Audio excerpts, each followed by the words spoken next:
Welcome to another transition episode of the It's a Mimic podcast, where you never know what you're going to get.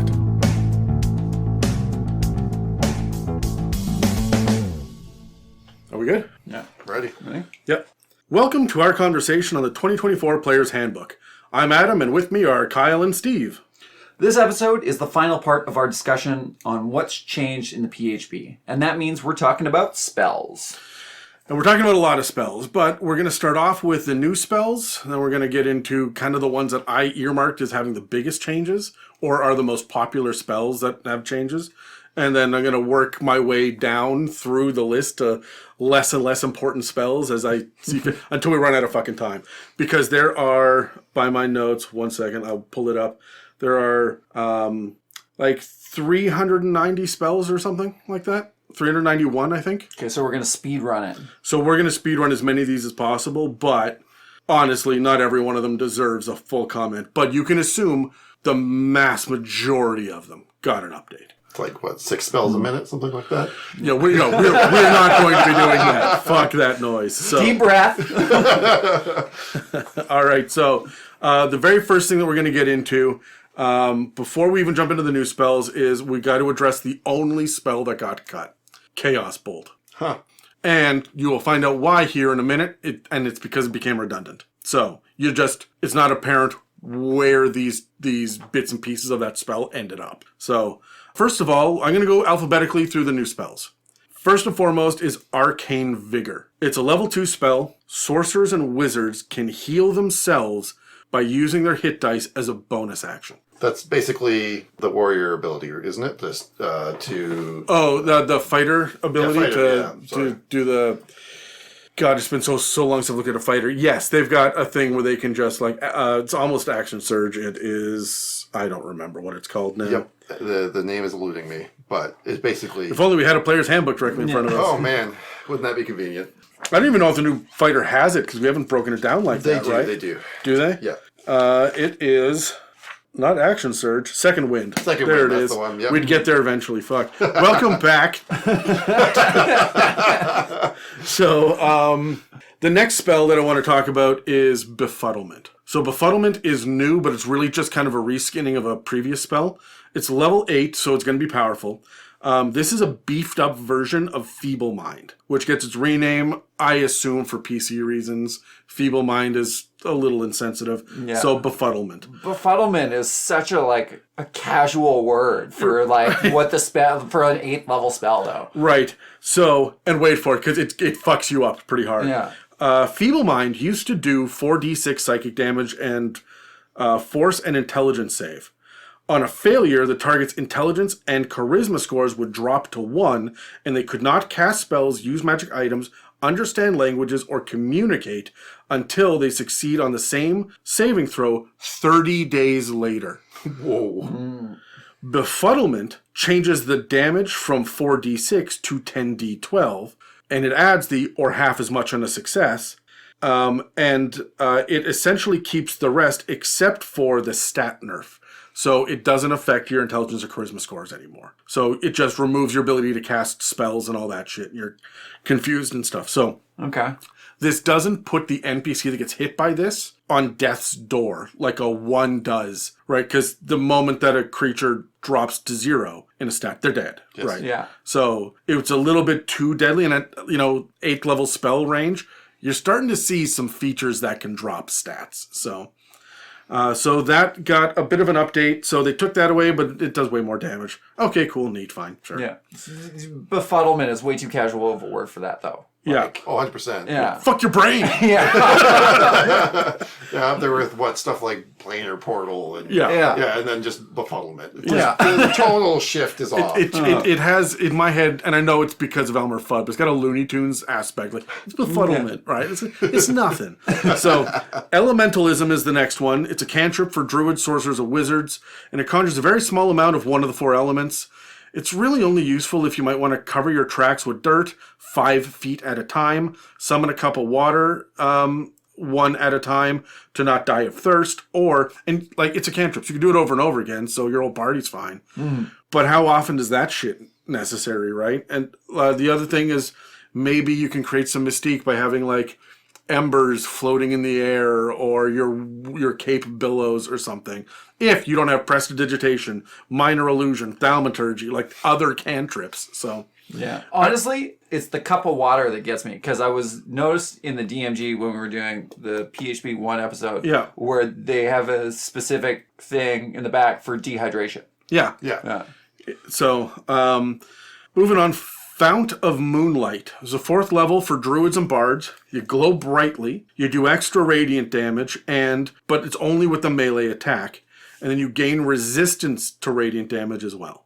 Also, you can use reactions to potentially blind enemies that hit you for a turn. But the spell requires concentration. So relying on being hit to pop that last part off is a gamble, right? Mm-hmm. There's Jalarzi's Storm of Radiance, 5th level for Warlock and Wizard, and I'm glad. I'm sure this name means nothing to you guys, but I'm old school D&D. I'm glad Jalarzi's getting a little bit of credit again, along with Big B and Tensor and Odaluk and all the rest of them. So it's nice to see she's got her name in the book. So this is a 10-foot radius cylinder, which radius, not diameter. So 10-foot radius cylinder deals a bunch of damage, and creatures within are blinded, deafened, and cannot speak. The damage hits every turn, but there's nothing stopping creatures from just walking out. The good news is that the effects are going to shut down most spells. Yeah. Because you've got to be able to speak and you got to be able to see your target and all that shit, right? So some spells you don't need to, but for the most part, this is going to shut down a spellcaster for a round, maybe 2. Yeah. Yeah. I mean, I can see how that would be really useful against, a pack of mages or like some kind of all the low-level creatures. cultists. When you walk in, you just fill the room with, like, the small room they're hiding in with one of these. So power word Fortify is next, and we get a new power word. Yeah. It's not just stun and kill. Now, this is for 7th level spell for clerics and bards. You can divide 120 temporary hit points among any creatures you can see within 60 feet. Hey-o. It's pretty great. I think it's any 6 creatures you can see. I think I missed that here. But 120 temporary hit points. So one really, really big dude, or just a nice fine dusting across the whole party? Yeah, pretty much, right? So next is Sorceress Burst. This is a cantrip for sorcerers. This largely replaces the effectiveness of Chaos Bolt. Like I mentioned before, it's gone now. This is a cantrip. Instead of that, I think it was a 1st level spell before. It does 1d8 damage of acid, cold, fire, lightning, poison, psychic, or thunder. If you roll an 8 on the d8 for damage, you get to roll another d8, and you can chain these d8 outcomes a number of times. So you roll an 8, you get another one. That rolls an 8, you roll another one, over and over and over again until you've done it a number of times equal to your spellcasting modifier, which should be charisma. You're a sorcerer, right? Mm-hmm. So you usually have a 4 or 5. It's pretty rare you're going to be able to chain that many 8s in a row, but maybe. Yeah. We also get Starry Wisp, which is a cantrip for bards and druids, which is finally a decent ranged offensive cantrip for druids. You essentially kick a little, like, wispy mote at your enemy. It does 1d8 radiant damage. The target glows for a turn, and they cannot become invisible. So it's power down, guiding light? Wasn't that... No, because it doesn't give advantage. It just makes them glow a little bit. Like, they emanate light in the darkness, but it's like fairy fire. Fairy fire is the one. Well, you can't be invisible, right? So, but it's as a cantrip, so... we also get Tasha's Bubbling Cauldron. This one, I think, might be my favorite of the new ones. Level 6, Warlock or Wizard. You summon a cauldron, and it produces a number of common or uncommon potions equal to your spellcasting modifier. You have to use bonus actions to retrieve the potions, but allies can also use their bonus actions to retrieve the potions too. So you can all huddle around and get a bunch of potions in a single round. No, you cannot choose different kinds of potions. They all have to be the same potion. Yes, this does include potions of healing. Cool. So it's not random. No, you sit there and be like, hey, well, I want potions of, and then if you find it in the DMG and it's common or uncommon, it'd be like, oh yeah, here we go. Potion of, I can't think of anything. Water breathing. I don't know if that's common or uncommon. But bang, we just made 5 of them. Right? Cool. Like, That's really cool. Yeah. So I like that, to be able to get around, hey guys, I need an 8-hour long rest. I'm going to change up my spells or whatever. Bang, here we go. I can do this now. So yeah, that's really cool. It kind of reminds me of from my like World of Warcraft raiding days. Every time you sat down before you fought a boss, somebody would pop out like a feast of food. Everybody would eat, get the bonus, and then you go and fight. Yeah, this is very similar to like you want to do this while someone else is doing Heroes Feast, so everyone's getting all these bonuses and buffs and stuff. Yeah, so. Yeah. Or you're out of town for a while and you're all out of healing spells. Yeah, yeah, and like here we can re-up, and we can do it a few times, right? Like I can cast the spell, we can really load up. So yeah, and without like a list of potions in front of us, I think there's probably way more options and potential for that spell than we can even think of, like off the top of our heads. Yeah, and I don't know about you guys, I would allow poison to be a factor here. I as would well, too. so. Absolutely, that's what I'm thinking of. Is like you just get some nice poison potions. Maybe use them as projectiles. Maybe use them for some kind of trap. Who knows? Oh man, I'm not going to do it now, but I would love to look up Alchemist Fire. Ooh. If that's common or uncommon, probably uncommon. If it's uncommon, that's fucking great. So, the last new one is Yolan's Regal Presence, and this one is not my favorite, but it's the funniest. I'm going to quote it directly. See if you guys can see why this is funny. You surround yourself with unearthly majesty in a 10-foot emanation. Emanation now is it centers on you, and it goes out in all directions from you. Okay. Whenever the emanation enters the space of a creature you can see, and whenever a creature you can see enters the emanation or ends its turn there, you can force that creature to make a wisdom saving throw. On a failed save, the target takes 4d6 psychic damage and has the prone condition, and you can push it up to 10 feet away. On a successful save, the target takes half as much damage only. A creature makes the save only once per turn. So, Regal Presence is the name of it. Prone condition. So yes, you can force people to kneel in front of you before flicking your wrist and sending them flying. Also, the material component is a tiara, so we will not be telling Mieka about this spell. That's amazing. Yeah, so I thought that was really fucking funny. Is it self-target only? Do you know? I don't know. I believe so. It's an emanation, so. Right. It's just a shame. I'm just thinking of putting it on like a high mobility character and just having them like book it through the middle of a hallway or something. Yeah. Like. Well, hell, let's look it up. We got the book right in front of us. So it'll be back of the player's handbook after the summons, before the creatures. I guess either way, you could put it on like an Eldritch Knight. Yeah. Yeah. I mean, I guess it's supposed to be kind of like Spirit Guardians, but for everybody. What do you mean? Well, like Spirit Guardians, it's kind of the same. It's self. Essence? Right, self. Okay. Yeah, okay. Spirit Guardians I also got an update. Yeah. And it's not one of the ones. I don't think we're going to get to those changes, but they did get some changes. Do you guys have any thoughts about these new ones? Are we happy with these additions? Yeah, they seem. Yeah, I got no complaints. Honestly, I think that one, the elementalism, is the only one that I'm like, I don't care. Yeah, it's I don't know. Elementalism is one of those ones that I'm sort of like could be interesting in like the right scenario, but it's very niche.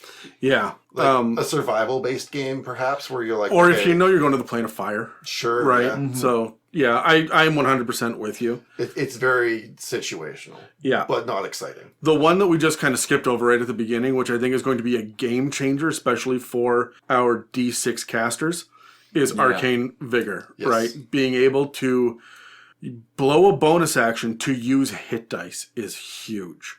I'm also glad to see hit dice being used again, right? Like, it's not used enough in the outside of short rests. Yeah. Right. So I like it whenever I see a reference to it. That makes me happy. Okay. Now let's get into the major differences of some of the more common spells. And again, I'm going to try to go in alphabetical order here. First off, we have Bigby's Hand. You guys familiar with Bigby's Hand? Yeah. It used to have a strength and a dex score assigned to it. Now you just use your spellcasting modifier for the numbers. I think that simplifies it, and that feels better. Yeah. I honestly, it makes more sense. Yeah. The stronger the caster you are, the better it is. Yeah. Right? That makes sense. Chill Touch hurts me a little bit. First of all, it loses any mention of a ghostly skeletal hand. And I hate it when we lose descriptive text for spells. And that was so iconic at my table, was the hand. What does it look like? What is it doing? Is it facing upwards? Is it downward and pointing like a skeletal finger at you? Like, there was a lot going on with this. and we lose that. I'm going to keep it in, but I hate that. And we do lose some of the flowery text in a lot of spells. So we also lose the 120-foot range. It's now based on touch, which means it's melee. You have to be adjacent, or you're sending your familiar to do it, right? Yeah. That's a big change. It's a huge change. Yeah, but it does 1d10 damage instead of 1d8. And unfortunately, it no longer imposes disadvantage on undead attacking you. Like, if you do it on an undead before in 5th edition, they would have disadvantage to attack you for a round. Yeah. That's gone. So it's just now a melee combat hit, right? So for D8. But get them down. Yeah, it does feel... It was one of those ones that everybody liked to take because it was flavorful, but it was also powerful, right? Now it feels like they overcompensated to undo it, to pull it back. Counterspell has some big fucking changes here. You don't have to roll against the level of spell being cast. Instead, your target rolls a Constitution save. Additionally, having a spell be countered doesn't use up its spell slot. Do you guys remember how counterspell used to work? Yeah. Like if you use a 3rd level spell slot, and it will work on any 3rd level spell or lower. If it's above that, you had to roll, and you had to beat a DC that was based on the spell level plus, I think it was 10 or 8 or something. Makes sense. So it was like 10 plus the spell level, right? So it got harder and harder. Now it is just the con save against your spell save DC. That's a really big difference. That's huge, yeah. Considering con is generally not what you expect on a caster. No. So I mean, unless you're a sorcerer, they're big on Constitution. That's fair. But the other big thing is if the spell fizzles because you get counterspell, you don't lose the spell slot like you used to. Right. Which is huge. Yeah. That also means that when you get into a battle where you've got a couple of enemy mages and a couple of spellcasters in your party, and that guy's going to cast Fireball, I counterspell him. Well, I counterspell him. Well, I'm going to counterspell him. Right? That was 4 3rd level spell slots on the line. Now it's 1. Right? Yeah. Yeah. So... I don't like it. Yeah, it feels lesser, right? Yeah. The other crazy thing is that you no longer have to use higher spell slots to counter higher level spells because it's just the con save. So you could, instead of rolling, you could blow it at 5th level to counter a 5th level spell. You can't do that anymore. It's just always a 3rd level spell. Yes. You can counter spell a wish spell now with a 3rd level spell slot. No, don't like it. Yeah. The other thing that's a little funky to me is how does this work with like a cultist who has the ability, not the spell, the ability Eldritch Burst. It's not Eldritch Blast anymore. It's not a spell. They're not casting it. It's Eldritch Burst, and it's a magical ability. Can you counterspell that? I would say no. Yeah. Will it work on scrolls? Right? Like there's a lot of questions that I have here. So. I mean, I think one of the what they're going for with that it doesn't use up the spell slot is because players get really mad when they lose that spell slot that they tried to do, and so I think it's trying to balance it towards the player. But I need to see the monster manual to see what the spell casting looks like. Yeah, and we don't have it yet at the time of this recording, and I need to see the monster manual to see how many spells are going to be able to counter this or are immune to this or whatever, right? Dragons cannot be counterspelled could be a thing in it. I'm like, oh, fuck, yeah, great, cool. That makes sense to me. So, right? Like, I want to see how this plays. Counterspell's always been such a unique spell in the entire list because it's the fuck you know spell. Yeah. And so this hits different. Yeah. But we did, you're going to see, like you said, this feels like it's going to be on the player's side of things, right? DMs are going to get frustrated. Players are going to celebrate. Cure Wounds is another one that got an update. And again, for players, 2d8 instead of 1d8. Hey. Also, it raises by 2d8 for each spell slot above first. Before, it only did it for 1d8. Mm-hmm. So you could at most get 19d8. Now you can get 18, or you can get 9 before you get 18 now. Wow. So if you upcast this at level 9. I don't know why you would. There are better healing spells out there, but if you have only this for heals. Also, now it works on undead and constructs. That feels weird. It does feel weird until you realize that we're just hand-waving magic, right? So many creatures now are changing their creature type, We know that all goblinoids are going to be fae. We know that all gnolls are going to be fiends, so they're no longer humanoids.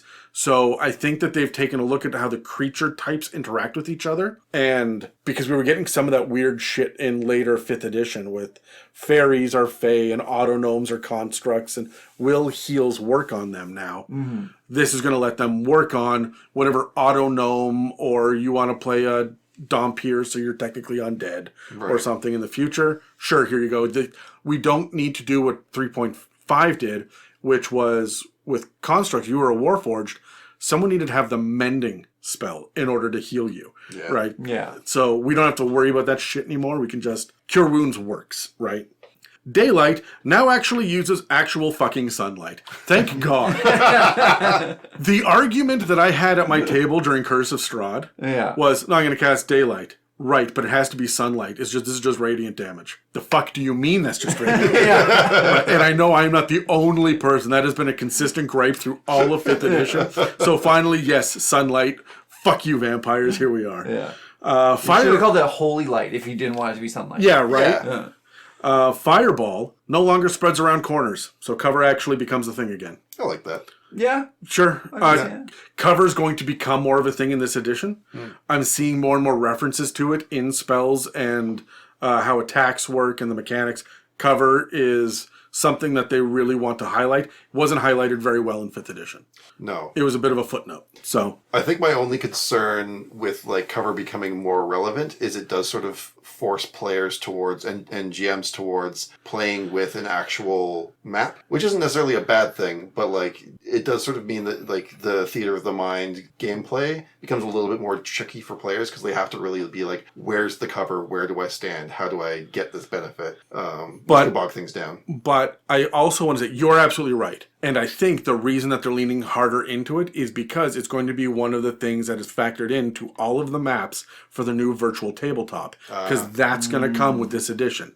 And they're going to push hard. So we're seeing light mechanics are buffed up or neutered in different ways through some of the spells and through some of the items. We're seeing covers mentioned a lot more. These are things that they can automatically put into these maps. So that makes sense. Yeah. So that's why I think it is that way. You're right. We're going to lose theater of the mind. But the way I play my games, I'm in theater of the mind 90% of the time. Not until we actually bust out into combat will I drop a map on the table. So sometimes it breaks out where it's one person hiding behind some crates at the docks, firing off magic missile and hiding behind it. I don't need to bust a map out for that. Cover works. That's fine. Fuck. Yeah. That's fine. The next one is Friends. Friends now actually gives the charmed condition. It didn't before. Like the word charmed is nowhere in the spell. And it doesn't work on non-humanoids, which is fucking frustrating. It also doesn't work on enemy combatants or anyone that you've cast a spell on in the last 24 hours.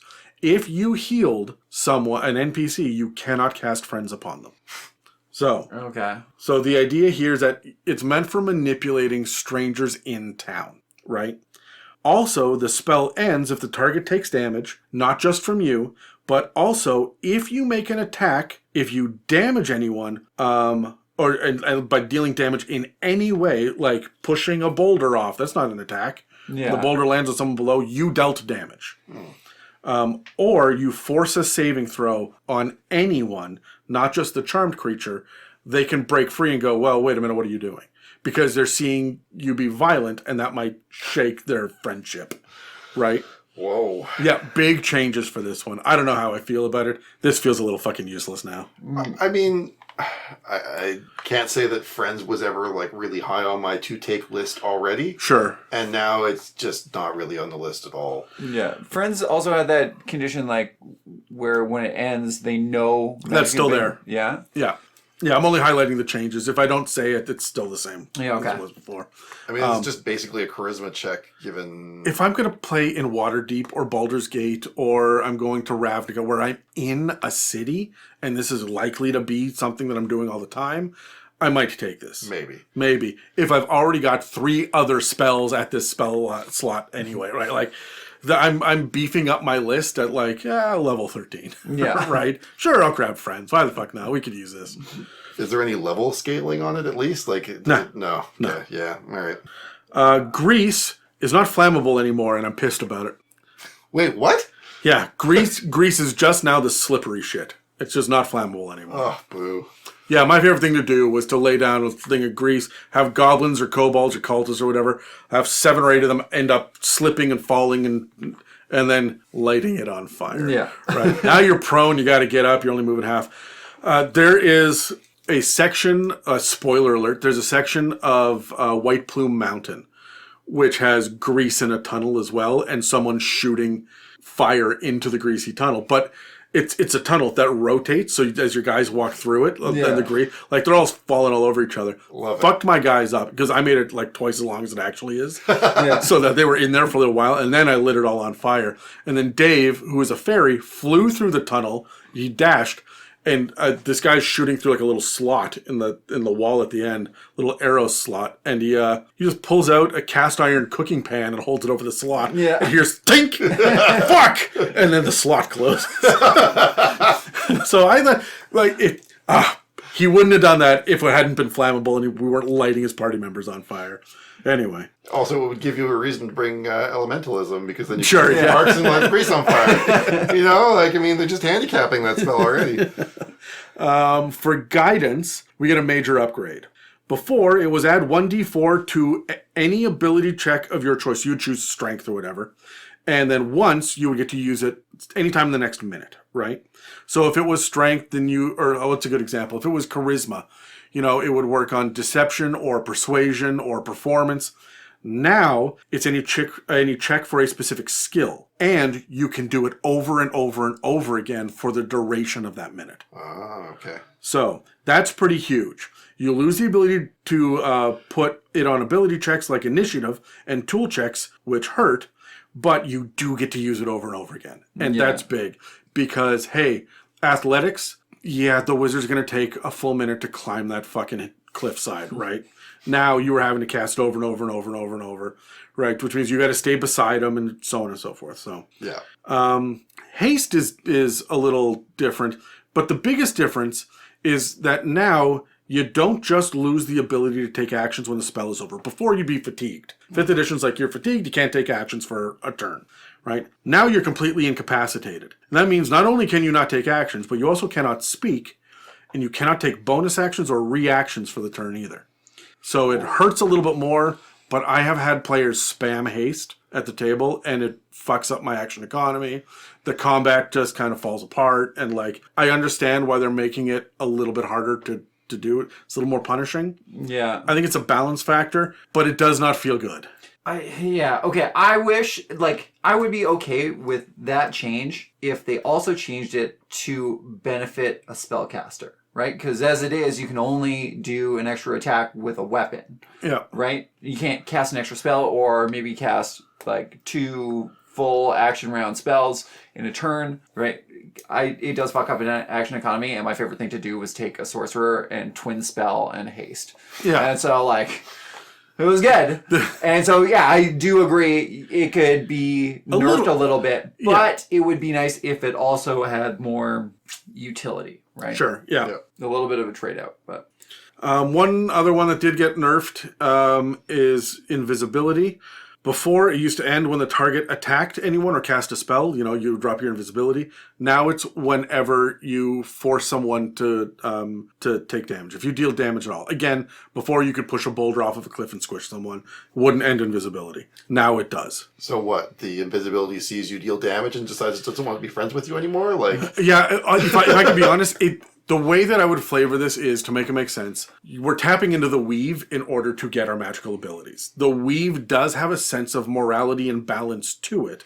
If you are being removed from reality to some degree, and you're going to have that level of impact upon reality, it's going to negate the spell. I'm really fucking stretching. So I'm trying real hard to make it make sense. So the weave decides it doesn't want to be friends with you anymore. Yeah, pretty much. Okay. Right, yeah. Okay, so it doesn't seem nerfed to me, because now, like, if I attack and I miss, I'm still invisible. No, because if you attack or you cast a spell, or you deal damage. So instead, it is. Yeah. Okay. So, Lehman's Tiny Hut, fuck you players, now 4th level spells and above can penetrate the hut. Before, it was just impenetrable. Yeah. So everyone, yeah, you see my notes? Fuck you, players. I have decided we're All switching. caps. Yeah, well, I've decided we're switching to 5.5 rules immediately. Fuck your tiny hut shit. There's some GM trauma on this page here. You are not wrong. The next one that we have is Produce Flame. This one has a better radius for both bright and dim light radius. It was 10 and 10 before, now it's 20 and 20. So that's really cool. This is the one where you create it as an action in your hand, and then as an action you could throw it as well and do some damage, right?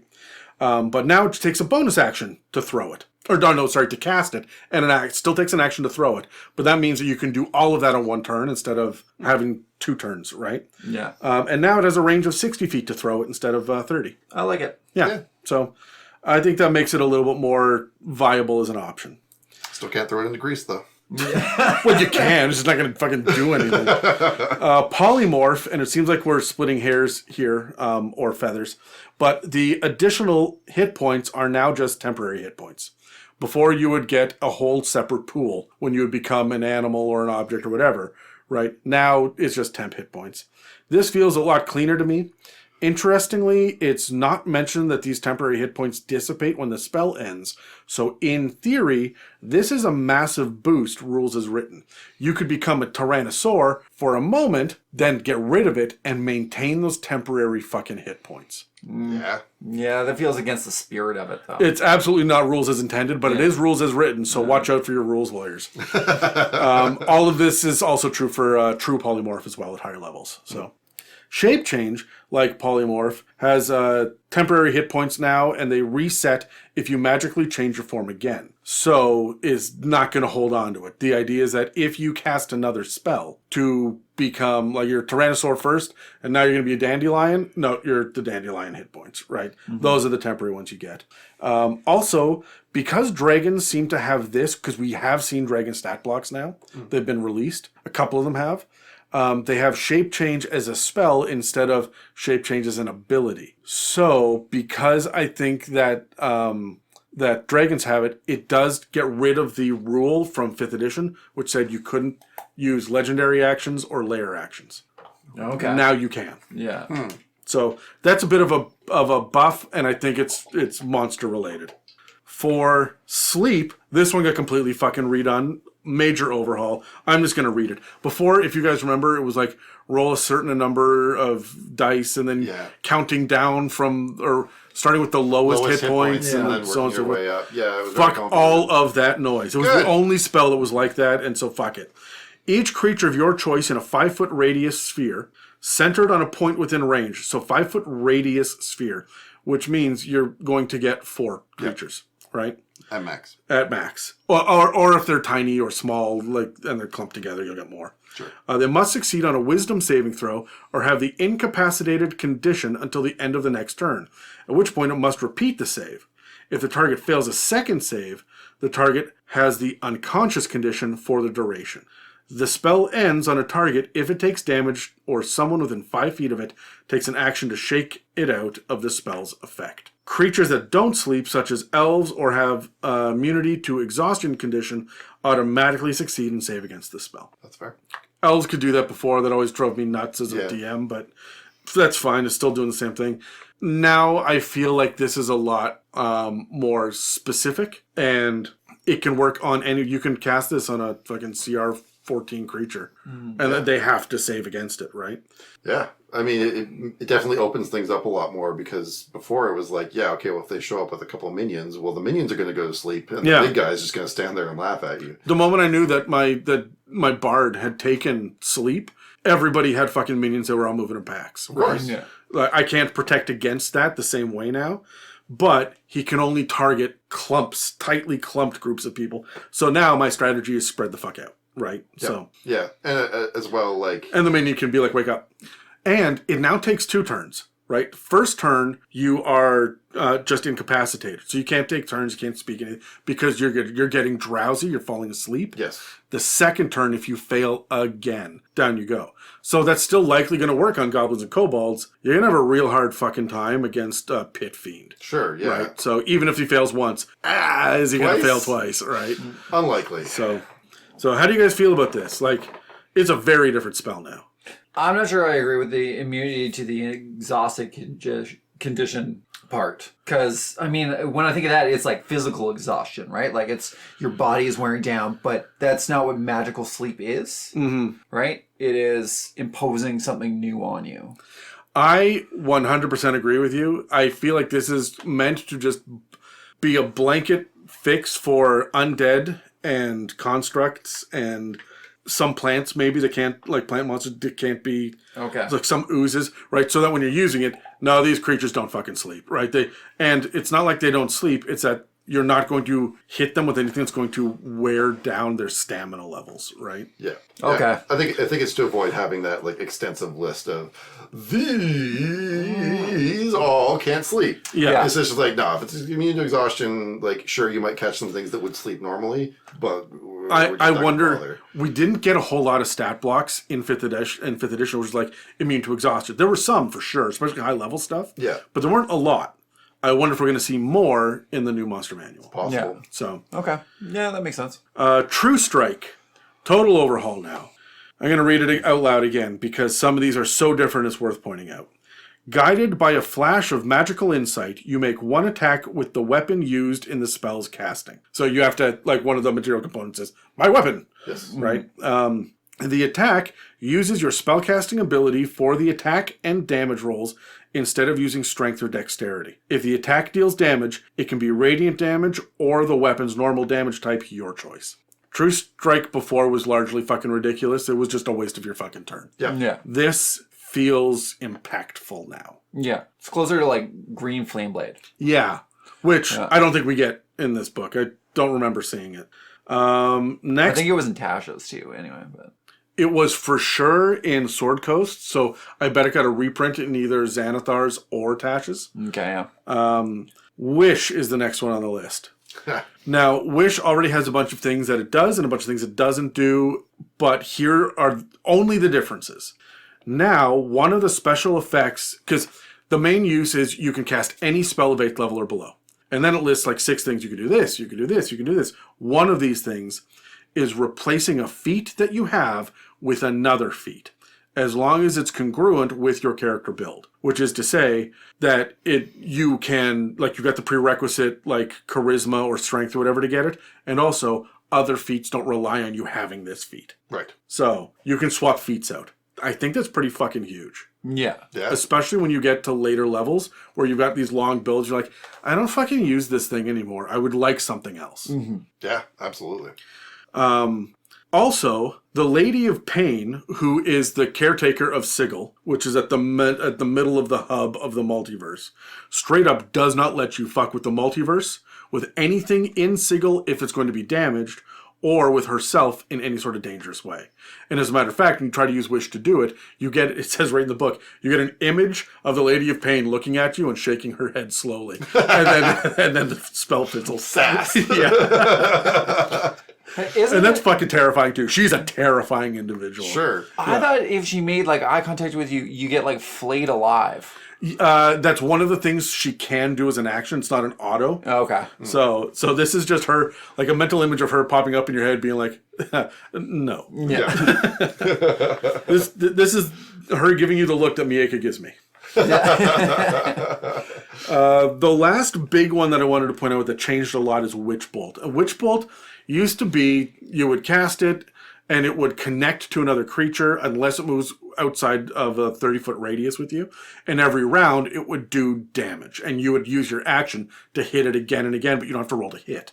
You just roll to do the damage because it's Emperor Palpatine's lightning attack, right? Mm-hmm. Yep. So now, after the first round of damage, Witch Bolt requires your bonus action instead of your action in order to do more damage.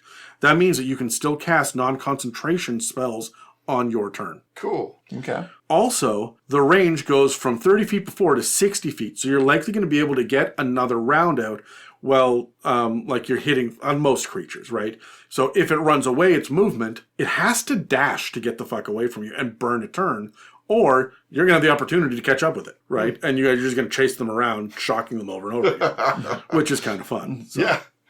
So those are the big changes. There are some more little ones that I can get into in a minute. I could rapid fire through, but how do you guys feel about these? overall, are we happy with the way that spells are changing? I think so, yeah. I feel like they've hit some ones that have been sort of like consistently underwhelming over the course of 5th edition. Yeah.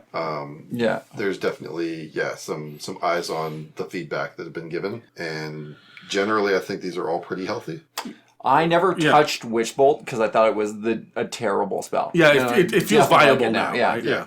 There are a few things that feel more viable now and things that are not quite as game breaking, like around corners with Fireball and shit like that, right? So haste and sleep, they seem to be closer to an average spell, right? Yeah.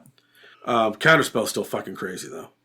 All right, so moving on now to some other differences. Like these are lesser spells, but they shocked me when I was reading through them all.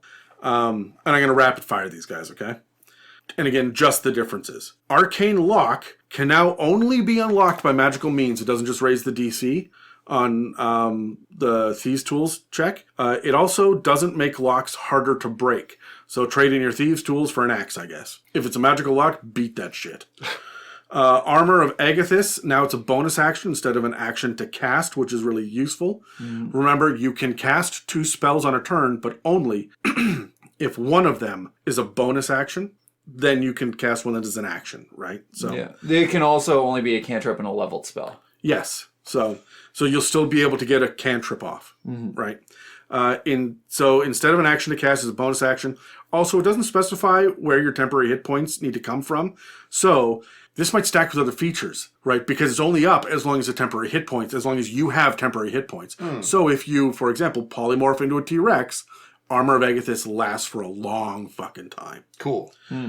So wait, I thought in the previous edition, if you have temporary hit points and you got more temporary hit points, it got rid of your... It just uses the biggest number. Yeah. So it's still the same way. It just uses the biggest number. If you are a T-Rex and you cast Armor of Agathis on it, doesn't matter. You still, like, you have the temporary hit points from the T-Rex. Yeah, okay. So all right, it does not fucking stack. Okay, I see what you mean. Very cool. Yeah, so for Bark Skin, again, it's another one of the defensive ones.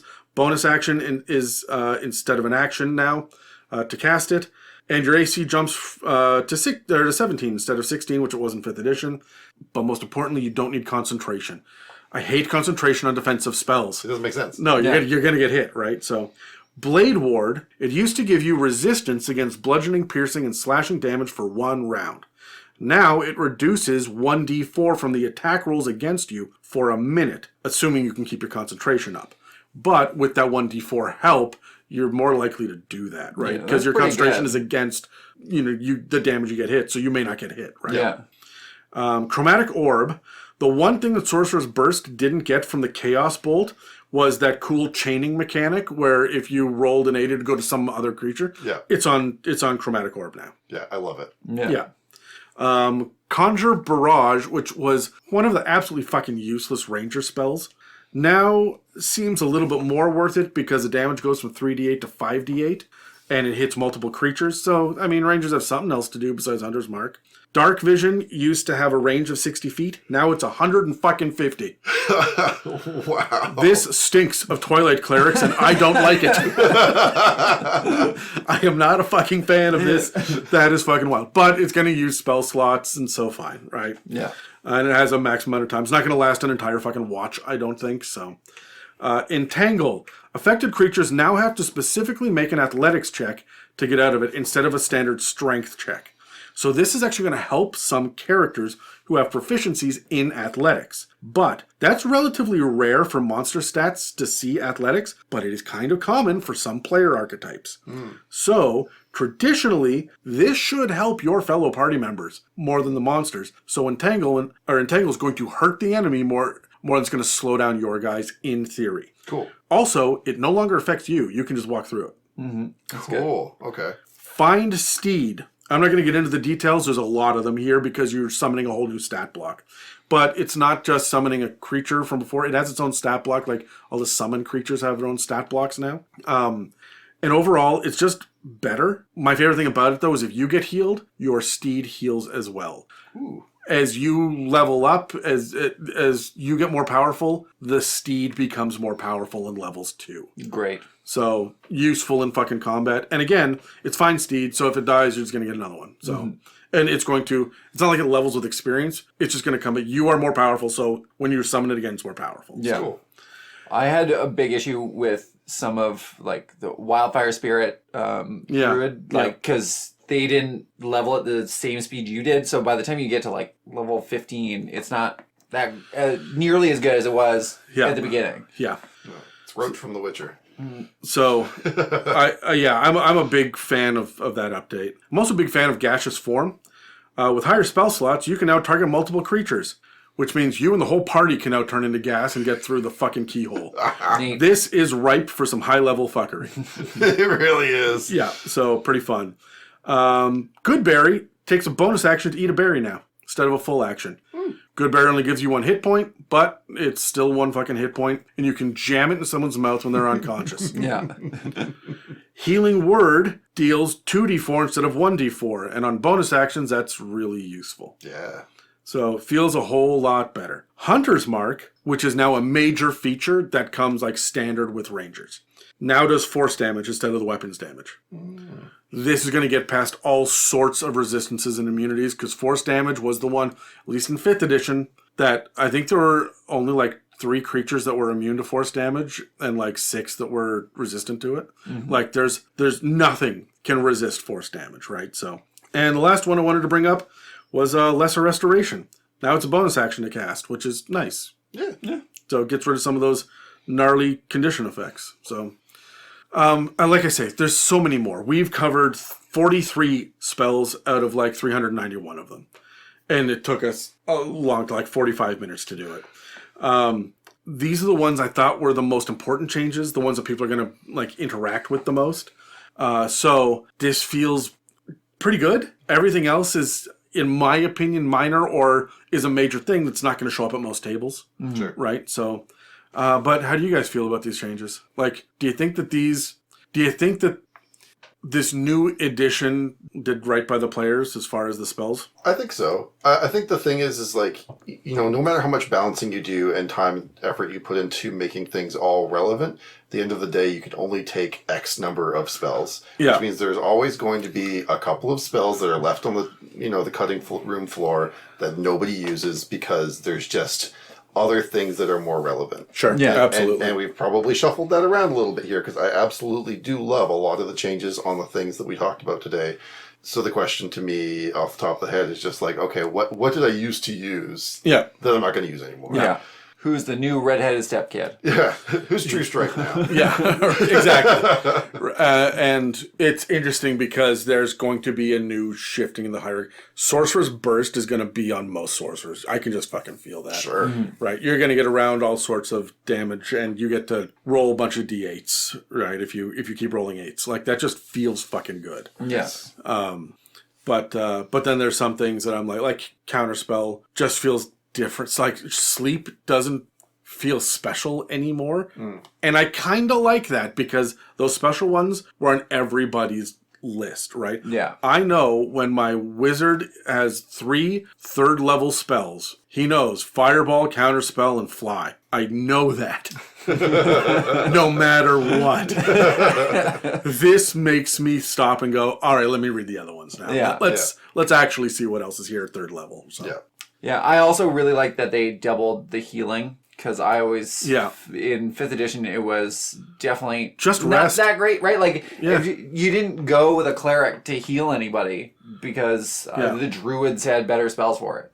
Yeah, or the paladin would lay on hands, or celestial warlock was gonna there was just other shit that you were gonna do, right?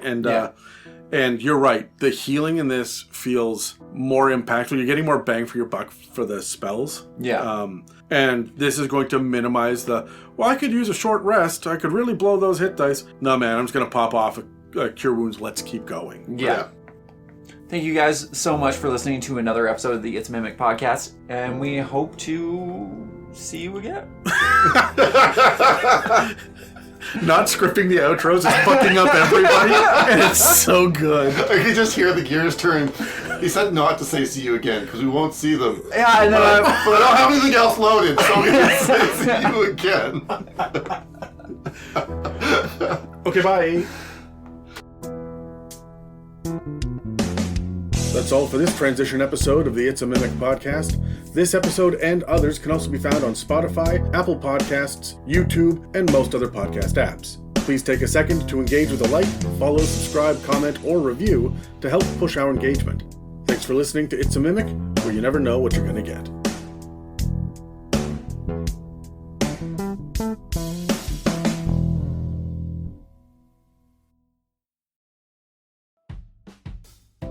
If you'd like to support us, we have a store with some merch and a donate button on our website, itsamimic.com. You can also head to itsamimic.com to find a comprehensive episode guide and more information about the show. We do have a Patreon, which not only offers access to our exclusive Discord server, but also hosts over 100 episodes, including a variety of bonus episodes covering topics like 5th edition book reviews and the campaign builder, spells and gods, fae, homebrew inspiration, and even the Blood War. If you'd like to submit any mailbag questions, please reach out to us through any of the social media links in the show notes of this episode, or send us an email at info@itsamimic.com. This has been an episode of It's a Mimic, where you never know what you're going to get.